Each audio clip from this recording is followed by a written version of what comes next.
Hi guys. So today I'm going to show you sort of the basics about how to mix your paint if you're looking to get into acrylic paint pouring. And what you'll need is a few basics to get started. So I like to use disposable cups that I can buy in bulk. It just makes cleanup so much easier. And then I stir my paints with these craft sticks that I buy in bulk from the dollar store just to save on costs. And again, they're disposable, so it's easy to use. If I'm going to be doing a larger canvas where I need a lot of a certain color, I will use an old bowl, or I got this one from the dollar store. It's a paint or a pouring bowl, I should say. And then you can use these free sticks that you can get in the paint section at the hardware store just to help mix your paint together. So today I'm going to just use these small cups though, and I'm going to show you the basic ratio of what I use for about 90% of my pours that I do. And so we're going to start with just a little bit of paint in the cup. So sort of like that much is how much I'm using for this example video. And I'm using these sort of tube paints, acrylic paints that I like to use. If you're using a craft paint that's in a little container that's a little more fluid, you might need to adjust this ratio a little bit. But any of these types of brands like Liquitex, Artsmith, Arteza, PBO, those types of brands, this is sort of the format that you should follow to get started. So I have my paint in the cup. So I'm going to put in about an equal amount of Floetrol. So this is, Floetrol is something that you can get at your hardware store, and it comes in a giant jug. It takes forever to get really to go through this much Floetrol, but you're gonna put about equal amount. I like to eyeball it and essentially double the volume of the paint in the cup. So I'll show you here. I just doubled the volume of the paint. Now, if you put too much Floetrol in it, it's not gonna really affect your consistency too much. So don't really worry about measuring and all of that. This is gonna be enough to get you going in the right direction. So first, and then I like to put a little bit of tap water. So I'm just gonna thin it out a tiny bit. You can see here, tiny bit. And I like to go slowly with the water because obviously you can always add more as you need to, but it's hard to kind of walk it back if you put too much in. So then I'm just gonna stir. So I'm stirring this up.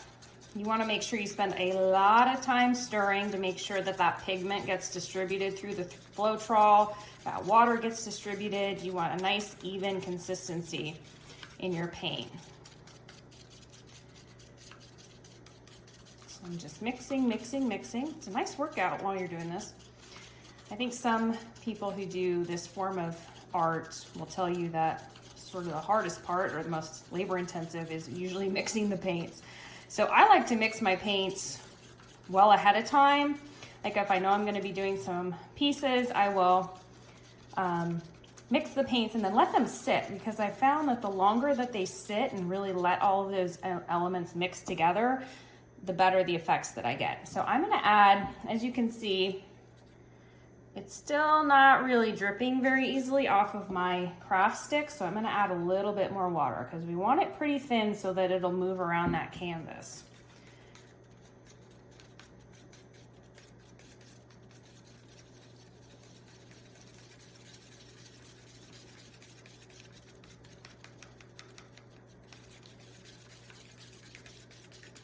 There we go.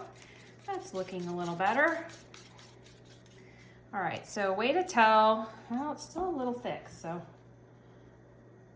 this is sort of the process of trial and error. If you want the color that you're using to flow very easily over the canvas, then you want to make it really thin.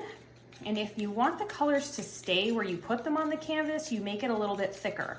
And that's sort of the fun about this medium, is that you really, you know, just through trial and error and experimentation, you learn sort of which thickness of paint works for which techniques. So I would encourage you to just watch a lot of YouTube videos on this and try some things out and determine which techniques you like and which thickness you like in your paint. And I should say, there we go. See how it's sort of streaming through like that? That's exactly the consistency that we're looking for. Now, some people will just mix their paint with water and no Floetrol, and that's totally fine too. I find that if I'm doing a Dutch pour technique with where I'm blowing out using a hair dryer, and I don't want a lot of cells to pop through, I will not use Floetrol, because I found that Floetrol helps accelerate the cells that pop out in the paintings. So if you want sort of less detail in the cells popping up, I would definitely just go ahead and mix with water only. Okay, and that's it for today's tutorial on how to mix paints for acrylic pour painting. So check out the rest of my videos for more tutorials and information to get started with this medium. Make sure that you subscribe to my channel, and if you like this video, if it was helpful, make sure to like it and share it. See you next time.